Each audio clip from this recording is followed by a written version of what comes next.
How to improve reading skills. Reading skills हमें कैसे improve करना है, ये तो हम आज के वीडियो में बहुत अच्छे से डिटेल में देखने ही वाले हैं। लेकिन उससे पहले हम ये समझते हैं कि हमें रीडिंग स्किल्स क्यों इंप्रूव करना है। आखिर आपका रीजन क्या है रीडिंग स्किल्स को इंप्रूव करने का। अगर नहीं है तो आइए चलिए हम आज रीजन जानेंगे, क्योंकि रीजन जितना स्ट्रांग रहेगा उतना ही स्ट्रांग आपका डेडिकेशन होगा, जो भी स्ट्रैटेजीज, जो भी बातें आपको बताई जाएंगी उनको फॉलो करने में। सो रीडिंग स्किल्स हमें क्यों इंप्रूव करना है। कुछ लोगों को तो रीडिंग स्किल इंप्रूव करना होता है अपने स्किल के लिए, अपने शौक के लिए, लेकिन बहुत सारे बच्चों के लिए रीडिंग स्किल इंप्रूव करना एक नेसेसिटी होता है, एक जरूरत होता है। क्यों? क्योंकि रीडिंग स्किल बेस्ड क्वेश्चंस आजकल हमारे एग्जामिनेशंस में बहुत ज्यादा पूछे जाते हैं। उसके पीछे भी लॉजिक है। जो भी आपके फॉर्मल कम्युनिकेशंस होते हैं ऑफिस में, चाहे वो हार्ड कॉपी में हो, चाहे मेल्स के थ्रू हो, व्हाट्सएप के थ्रू हो, लेकिन जो भी कम्युनिकेशन आपका होता है वो रिटन फॉर्म में होता है। और रिटन फॉर्म में जो भी आपके पास इंफॉर्मेशन आता है उसको समझने की क्षमता ही रीडिंग स्किल से आती है। रीडिंग स्किल्स अच्छी है तो आप दिए गए जो भी टेक्स्ट आपके पास हो, जो भी इंफॉर्मेशन आपके पास हो, वो आप अच्छे से उसको समझ सकते हैं। तो रीडिंग स्किल्स इंप्रूव क्यों करना है। आप लोगों के यूपीएससी का एग्जामिनेशन अगर आप दे रहे हैं तो वहां पे तो रीडिंग स्किल अ मस्ट है, क्योंकि आपको इतनी सारी चीजें पढ़नी होती है और सारी चीजें पढ़ के जब समझेंगे तो अंडरस्टैंडिंग बेस्ड ही क्वेश्चंस आपके एग्जामिनेशन में आते हैं, राइट। सो रीडिंग स्किल वहां पे अ मस्ट है। You can not do anything without reading skills in UPSC examinations. Now come your one day competitive examinations. SSC CGL के सिलेबस में notification में क्लियरली मेंशन्ड है कि भाई वोकैबुलरी आपका इंग्लिश लैंग्वेज एंड कॉम्प्रिहेंशन, यानी कि सिर्फ ग्रामर से हमारा सिलेक्शन नहीं होने वाला है। सिर्फ ग्रामर से आप कट ऑफ भी बहुत मुश्किल से क्लियर कर सकते हो। अगर किसी तरह लड़खड़ाते आपने कट ऑफ क्लियर कर लिया तो भी आप सिलेक्शन की सोच नहीं सकते हैं जब तक आपकी वोकैबुलरी और रीडिंग स्किल अच्छी नहीं है, ठीक है। अभी तक बच्चों में या जो शुरू में तैयारी करने वाले बच्चे होते हैं उनके दिमाग में एक होता है कि हम ग्रामर के रूल्स सारे रट लें, समझ लें, प्रैक्टिस कर लें तो वो इनफ हो जाता है। नहीं, आपको सिलेक्शन लेना है तो आपको वोकैबुलरी और अपना रीडिंग स्किल्स, अपना कॉम्प्रिहेंशन इंप्रूव करना है, क्योंकि क्लियरली लिखा है English language and comprehension. And इसमें भी कॉम्प्रिहेंशन भी इंप्रूव करने के लिए आपको क्या क्या चीजें करनी है, कहां से चीजें पढ़नी है। अगर आप देखेंगे at least one paragraph should be simple one based on a book और अ स्टोरी। एक पैराग्राफ होगा जो आपका बुक या स्टोरी पर बेस्ड होगा। And the other to paragraphs, जो बाकी दो पैराग्राफ्स होंगे, should be on current affairs based on a report और एन एडिटोरियल। एक एडिटोरियल या रिपोर्ट बेस्ड आपके बाकी दोनों पैराग्राफ्स आएंगे और एक पैराग्राफ होगा आपका स्टोरी बेस्ड, जो कि इजी होता है यूजुअली, ठीक है। इसका मतलब क्या है कि आपको स्टोरीज और बुक्स तो पढ़ने ही है, साथ साथ आपको एडिटोरियल्स या आर्टिकल्स जो आते हैं, रिपोर्ट्स आते हैं करंट अफेयर्स बेस्ड, वो भी पढ़ना है, क्योंकि उसमें से तो बल्कि आपके दो पैसेजेस आएंगे, राइट। अब इसका प्रूफ भी हम देख लेते हैं। आपका कंबाइंड ग्रेजुएट लेवल टियर 2 का जो एग्जामिनेशन हुआ है 2022 को, है ना, 2022 में जो हुआ है 6 मार्च 2023, आपका 2022 वाला टियर 2 का सेशन था। 6 मार्च 2023 में जो आपका एग्जामिनेशन हुआ है, इसमें जो ये आर्टिकल आया है, आपको यहाँ पे थोड़ा सा, क्योंकि दो बहुत ज़्यादा टेक्स्ट वाले ये इमेजेस हैं, आपको इंग्लिश विद सुमन शर्मा इस टेलीग्राम चैनल पर आपको ये सारा पीडीएफ मिल जाएगा। आप इसको अच्छे से पढ़ सकते हैं और ऐसे बहुत सारे क्वेश्चंस हैं, बहुत सारे पैराग्राफ्स हैं। ये पैराग्राफ जो 6 मार्च को आया है आपके एग्जामिनेशन में, ये आया था 10 फरवरी 2023। 10 फरवरी को न्यूज़ 18 का रिपोर्ट है, ये आर्टिकल है ये।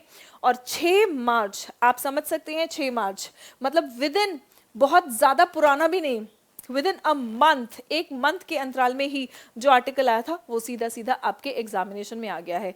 यानी कि आपको अपने एग्जामिनेशन के एक महीने पहले या कम से कम 20-25 दिन पहले तक का सभी आर्टिकल्स, एक्चुअली सभी नहीं, अगर आप एक या दो मिनिमम आर्टिकल भी पढ़ रहे हैं डेली बेसिस पे तो आपकी रीडिंग स्किल अच्छी होती है। है ना। रीडिंग स्किल अच्छी होगी तो जो भी आर्टिकल आपके सामने आएगा आप उसको पढ़ के समझने की क्षमता रखेंगे। जब आप सिर्फ स्टोरीज पढ़ेंगे तो सिर्फ स्टोरी बेस्ड ही पैसेज आप अच्छे से समझ पाएंगे, क्योंकि करंट अफेयर्स और आर्टिकल्स का जो लिखने की शैली होती है, जो राइटिंग स्टाइल होता है, जो यूज ऑफ वोकैबुलरी होता है, जो सेंटेंस स्ट्रक्चर्स होते हैं, वो थोड़े से डिफरेंट काइंड ऑफ होते हैं। और वो अगर आप रीडिंग प्रैक्टिस में रहेंगे तो आप इस तरह के पैसेजेस को बहुत अच्छे से डील कर लेंगे।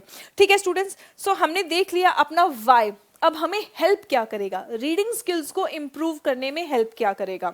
आपका वोकैबुलरी हेल्प करेगा। जितनी अच्छी आपकी वोकैबुलरी होगी उतनी अच्छी आपकी अंडरस्टैंडिंग होगी। रीडिंग स्किल का सीधा सीधा मतलब कॉम्प्रिहेंशन और अंडरस्टैंडिंग ही है। आप जो भी पढ़ रहे हैं उसको पढ़ के समझने की आपकी क्षमता ही रीडिंग स्किल है आपकी। ठीक है, so we talk about vocabulary. Vocabulary कैसे इंप्रूव करेंगे वो भी देखेंगे। फिर आ जाते हैं आपके कॉम्प्लिकेटेड सेंटेंस स्ट्रक्चर्स। ये भी जब आप रीडिंग के हैबिट में होंगे तो चाहे कोई भी नया पैसेज, कोई भी नया आर्टिकल, कोई भी नया एडिटोरियल, कोई भी नया रिपोर्ट आपके सामने आ जाए, आप उसको पढ़ पाएंगे, आप उसको समझ पाएंगे, क्योंकि वो क्षमता अपने अंदर आपने प्रैक्टिस करके डेवलप कर ली है। And third comes the subject matter knowledge. अब जायज सी बात है किसी भी एक स्टूडेंट को, और वो भी खासकर 1T कॉम्पिटिटिव एग्जामिनेशन की तैयारी करने वाले बच्चों को, सब्जेक्ट मैटर नॉलेज बहुत ज़्यादा नहीं हो सकता है। लेकिन अगर आपने ये दोनों चीज़ें बहुत स्ट्रांग रखी है तो सब्जेक्ट मैटर नॉलेज तो समझ आ जाएगा ना। What do we mean by subject matter knowledge? आपका जो न्यूज़पेपर में current affairs based reports, articles, editorials आते हैं, ये इकोनॉमिक्स बेस्ड आते हैं, ये आपके एनवायरनमेंट पर बेस्ड आते हैं, ये आपके पॉलिटिक्स पर बेस्ड आते हैं।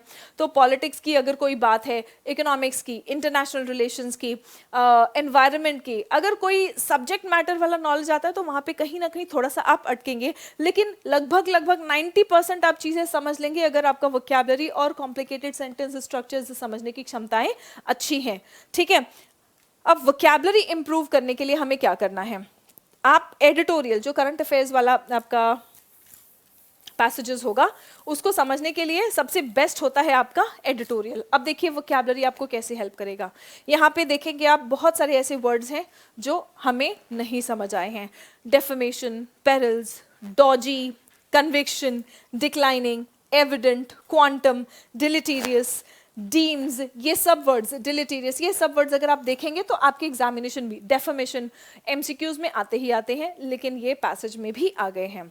तो एडिटोरियल्स के थ्रू जो आप वोकैबुलरी पढ़ेंगे, ना सिर्फ आपका रीडिंग स्किल्स और कॉम्प्रिहेंशन इंप्रूव होगा, ना सिर्फ आपके सामने जो आया है पैसेज उसको आप अच्छे से समझ पाएंगे, बल्कि आपके एमसीक्यूज में भी डायरेक्ट बेनिफिट देता है। जो आपके वोकैब के एमसीक्यूज आते हैं उसमें भी आपको डायरेक्ट बेनिफिट देगा। प्लस आ जाता है आपका complicated sentence structures. Now what do we mean by complicated sentence structures? जो हमारे एरर्स आते हैं तो वो तो 1 या 2 लाइन वाले सेंटेंसेस होते हैं, लेकिन आप यहाँ के ये जो आपके एडिटोरियल्स की और रिपोर्ट्स की सेंटेंसेस है, इनको देखिए। A striking feature of the Surat district court's order declining to stay the conviction of Congress leader Rahul Gandhi is its unusual emphasis on his status as a member of parliament to justify his convictions and quantum of punishment। अब आप देखेंगे कि आपका ये एक sentence 1 2 3 4 5 इतना बड़ा sentence है, तो ये एक कॉम्प्लिकेटेड सेंटेंस स्ट्रक्चर है। और इस तरह के ही सेंटेंसेस और इस तरह के ही स्ट्रक्चर्स आपको देखने मिलेंगे आपके रिपोर्ट्स में, आपके करंट अफेयर्स बेस्ड आर्टिकल्स में। इनको जब शुरू में तो मुश्किल लगेगा, और इसीलिए अगर आप बिगिनर हैं, अगर आप बिल्कुल बेसिक से शुरू कर रहे हैं रीडिंग स्किल इंप्रूव करना, तो आप लोगों के लिए द हिंदू बहुत मुश्किल होगा। द हिंदू से शुरू कर पाना बहुत मुश्किल होगा। द हिंदू के आर्टिकल्स अगर आप कवर करना चाहते हैं तो आप किसी न किसी टीचर की मदद लीजिए। बहुत सारे अच्छे टीचर्स जो हैं एडिटोरियल कवर करवा रहे हैं यूट्यूब पे, आप उनकी मदद से हिंदू एडिटोरियल को समझने की कोशिश कर सकते हैं। उसके अलावा आप खुद से कैसे ट्राई कर सकते हैं? आपका सोल्यूशन क्या है? जो चीज़ें रिक्वायरमेंट है वही हमारी सोल्यूशन होती है। वोकैबुलरी और complicated sentence structures. Vocabulary improve करने के लिए 2 बहुत ही अच्छे बुक्स, जी हाँ आपने सही पढ़ा, word power made handy, S Chand का word power made handy, not word power made easy. Again अगर आप बिगिनर हैं, क्योंकि वर्ड पावर मेड इजी बहुत ही शानदार बुक है, नॉर्मन लुइस की बहुत ही बढ़िया बुक है, no doubts on it, but उसमें एक्सप्लेनेशंस बहुत डिटेल में बहुत बड़े बड़े दिए गए हैं जो कि एक बिगिनर के लिए रिलेटेबल नहीं हो सकता है आप उसमें कनेक्ट ना कर पाए। लेकिन वर्ड पार मेड हैंडी, यहाँ पर रूट वर्ड्स को बहुत अच्छे तरीके से सेंटेंसेस के माध्यम से एक्सप्लेन किया गया है, बहुत अच्छे से यहाँ पे एक्सप्लेनेशन है रूट वर्ड्स का। मतलब आप वोकैबुलरी का जो एक बहुत ही शानदार तरीका होता है रूट वर्ड्स से वोकैबुलरी सीखना, तो ये आप यहाँ पर सभी मॉडर्न वर्ड्स भी इंक्लूडेड है इसमें। अभी ये सब आपका वर्ड पार मेड हैंडी से कवर हो जाएगा, ठीक है। और दूसरा आ जाता है आपका black book of English vocabulary. Black book of English vocabulary आपके सभी प्रीवियस ईयर्स और सभी इंपॉर्टेंट वर्ड्स यहाँ पे लगभग कवर कर लेता है। रूट वर्ड्स से जो वोकैबुलरी है वो यहाँ से कवर हो जाएंगे और बाकी रिमेनिंग सभी vocabulary, one word substitutions, idioms, phrases, ये सब कुछ आपका black book of English vocabulary से बहुत ही शानदार तरीके से कवर हो जाएंगे। अगर आप ये दोनों बुक्स वोकैबुलरी के लिए अच्छे से कवर कर लेते हो एंड प्लस आर्टिकल्स पढ़ते वक्त, एडिटोरियल्स पढ़ते वक्त जो नए वर्ड्स आपके पास आते हैं, तो वो आप एक और बुक जो आपका खुद का बुक होगा उसमें आप नोट करते जाएंगे। ये 3 बुक्स हैं आपके सॉल्यूशन, ये 3 बुक्स बनेंगे त्रिशूल वोकैबुलरी को जीतने के, ठीक है। And next come your books, जो रीडिंग बुक्स है ना, रीडिंग स्किल्स के लिए। अब हिंदू एडिटोरियल से तो आप खुद शुरू नहीं कर सकते हैं, तो times of India, Indian express, इनके एडिटोरियल्स रीडर फ्रेंडली होते हैं, बिगिनर फ्रेंडली होते हैं, तो बिगिनर्स इन एडिटोरियल्स से शुरू करेंगे। At least one editorial is enough to start with for one day competitive examination students. UPSC students have to read the entire newspaper, you have to read it religiously, but one day competitive examination students, be it NDA, CDS, bank, SSC, आप लोग एक editorial daily basis पे पढ़ सकते हैं, ठीक है। दूसरा आपको क्या करना है, शॉर्ट स्टोरीज, बहुत सारी शॉर्ट स्टोरीज होते हैं, ठीक है, वो आप पढ़ सकते हैं। जो बच्चों के चाइल्ड बुक्स होते हैं, आपके आसपास कोई ना कोई बच्चा होगा ही, उसकी बुक उठा के आप ऐसे ही 10 मिनट में, 15 मिनट में शॉर्ट स्टोरीज पढ़ सकते हैं, ठीक है। And the third very important one for aspirants, for students preparing for examination, क्योंकि आप सेल्फ हेल्प बुक्स से अपने आप को मोटिवेटेड भी रख सकते हैं और साथ ही साथ अपना कॉम्प्रिहेंशन स्किल्स, अपना रीडिंग स्किल्स भी बढ़ा सकते हैं।